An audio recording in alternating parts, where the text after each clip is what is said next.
and hold off the 9. Another run. Here he comes. William Byron to the bottom of the racetrack.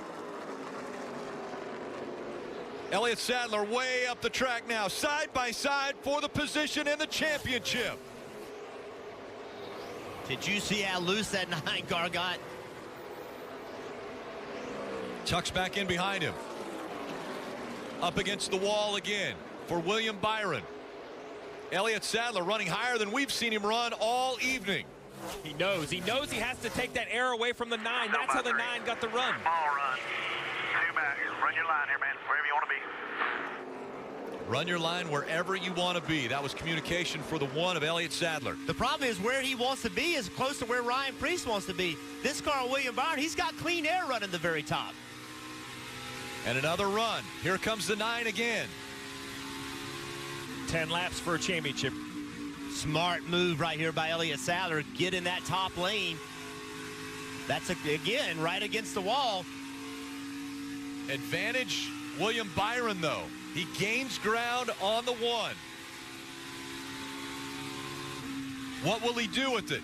Sadler dives to the bottom of the racetrack. Oh, if he doesn't clear Preece right here, this is going to slow him down huge. It does slow him down. Here comes the 9. He's got a big run. He'll dive to the bottom of the racetrack. Byron trying to get by the 1. He slides up the racetrack. The 1 into the wall. William Byron in front now. Under 9 laps to go.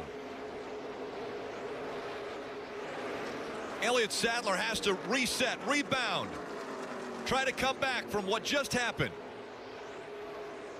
William Byron in the same position Elliott Sadler was in. Now he has to deal with Preece. Yeah, and Preece has moved up right against the wall. That's the lane that William Byron made so much time up on. Look at the 18 car, pinned against the wall. This is advantage Elliott Sadler.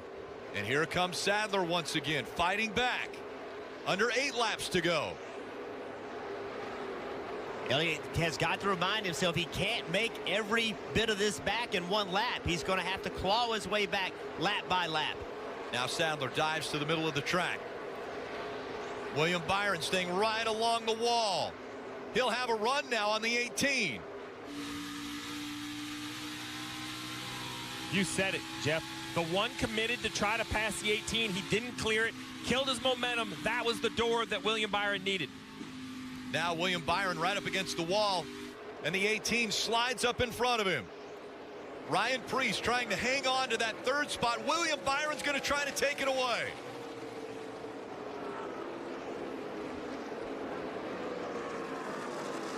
Look at the congestion on the racetrack. Elliott Sadler trying to utilize this.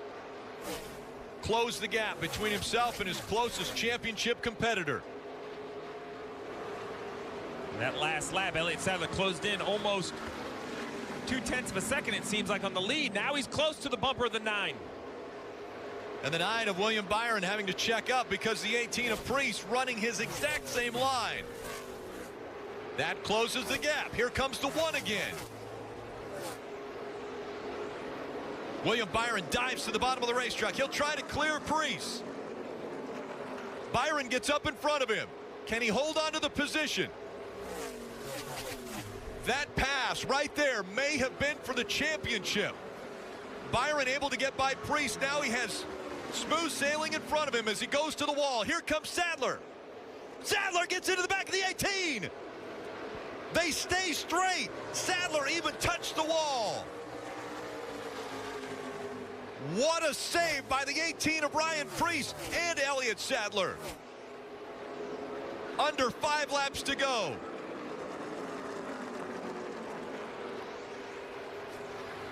Byron all by himself. Got a flat, guys. I got a flat. Right front flat. How many laps? Elliott Sadler thinks he has a left side flat. Said right side, then it said, I think, left side. But as we see, the left sides look like they're up.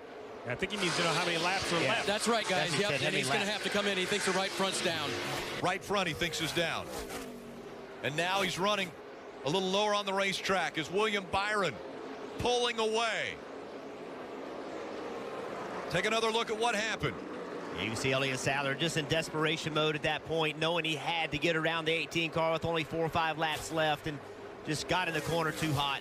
But right here, this is when it all happened. He made a move from a far way back, trying to clear Ryan Preece, and just could not make it happen, and lost all of his momentum. William Byron took advantage of it.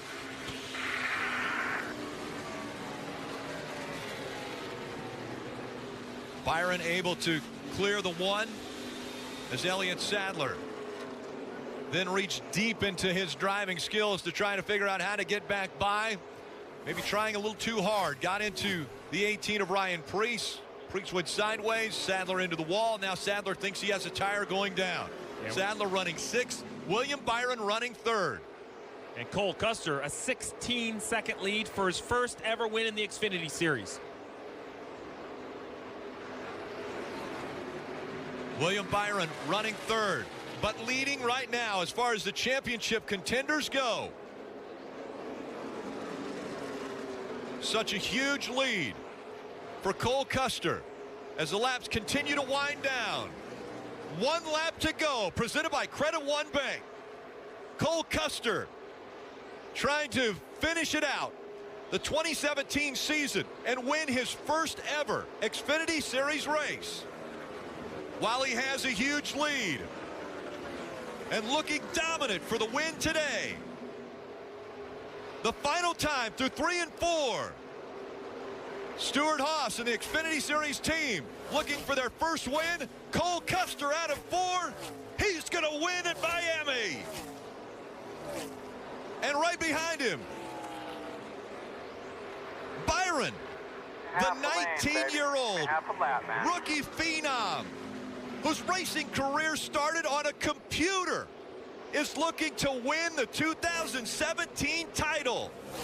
Coming out of 4, William Byron is the Xfinity Series champion. Thank you, guys. Awesome job. Awesome job all year. I can't believe it. Wow. It's awesome, man. You're my hero. Yes!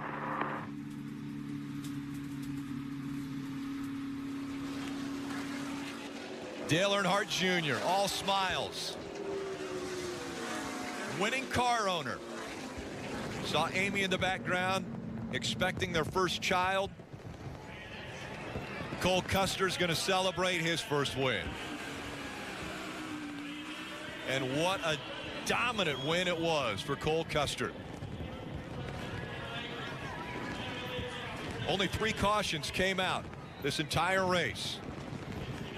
Cole Custer took advantage of that. He had a huge lead and never gave it up.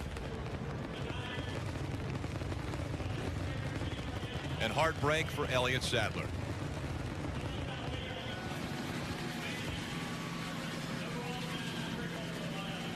Another also ran for the 42-year-old from Emporia, Virginia.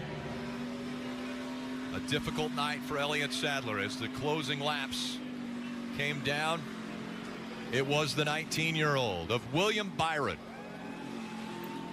who shined tonight the brightest.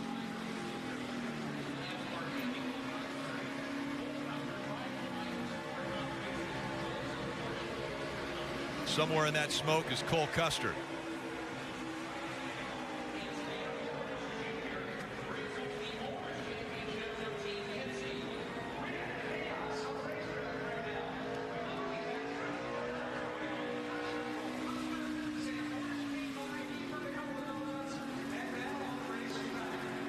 Two celebrations simultaneously happening. The race winner, Cole Custer. The champion, William Byron.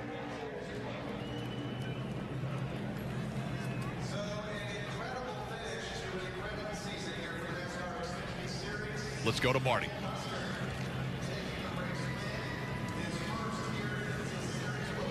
Rick, the 19-year-old from Charlotte, North Carolina, playing to the crowd, hugging his crew. This young man has won Daytona this year, Indianapolis. You know where those trophies sit? In his bedroom at home in Charlotte, North Carolina. The 19-year-old still lives with his parents, Bill and Dana, at home. I think he can move out now and move on his own. He's won a championship here in the Xfinity Series. Max Papich, his longtime coach. And you're seeing some disagreement there on our screen as well between Elliott Sadler and Ryan Preece. Meanwhile, with tears in his eyes, William Byron soaking this in, a championship for the 19-year-old. And I know it's hard to believe. You told me on Thursday, we're going to win because we've won the big races this year. How did you find another gear, though, to pass your teammate, Elliott Sadler? I don't know. I don't think I breathed the last 20 laps. That was incredible. Just thanks to this team. This is awesome, man. This is incredible. What was the battle like with Elliott? Clean, but it was rough, you know, because you're battling for a title, William. Yeah, it's he raced me clean, and we just raced hard for it. Can't believe this. Just got to thank God for giving me this platform to perform, and I can't believe this. I'm tired. And he is tired, and we're going to give you a hat. By the way, you're the Xfinity Series champion. What do you want to say to these fans that have come out here to see you win this championship, William? Thank you, guys. Unbelievable crowd. Can't believe it. Thank you, guys. Let's go.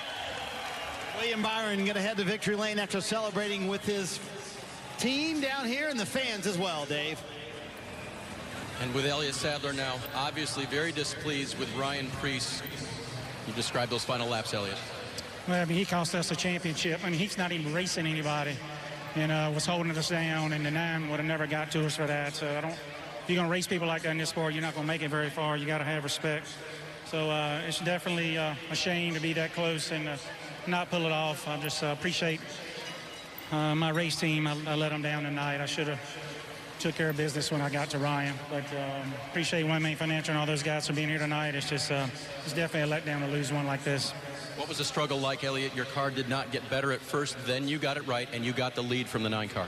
Yeah, we got the lead fair and square and passed and all that, and then I didn't know lap cars, or I mean, what somebody not even racing for anything was going to race us that hard, and they let the 9 come back to us, and it cost us a championship. I don't know any other way to look at it. A rough end of the day for the one driver, the veteran, Parker. You don't want that type of scenario, especially early on. Right now, it is what it is, though. I got to thank Joe Gibbs again, and we'll look forward to 2018. As you heard it, Ryan Preece, well, upset for being involved there. Well, a tough situation, I think, for both drivers. You know, Ryan Preece trying to do what his car owner, he thought his car owner wanted him to do, you know, racing for an owner's championship, which we didn't spend much time thinking about. You can completely understand Elliott Sadler's frustration. He's racing for a driver's championship, and he's raced his whole life trying to win that championship, and he knew that 18 car in front of him, that was slowing him down. That was the reason that William Byron was catching him, and it's just a frustrating situation for both. It's the complexities of 2-point systems on the same day. We just saw it unfold. It comes down to that for the championship, but there was also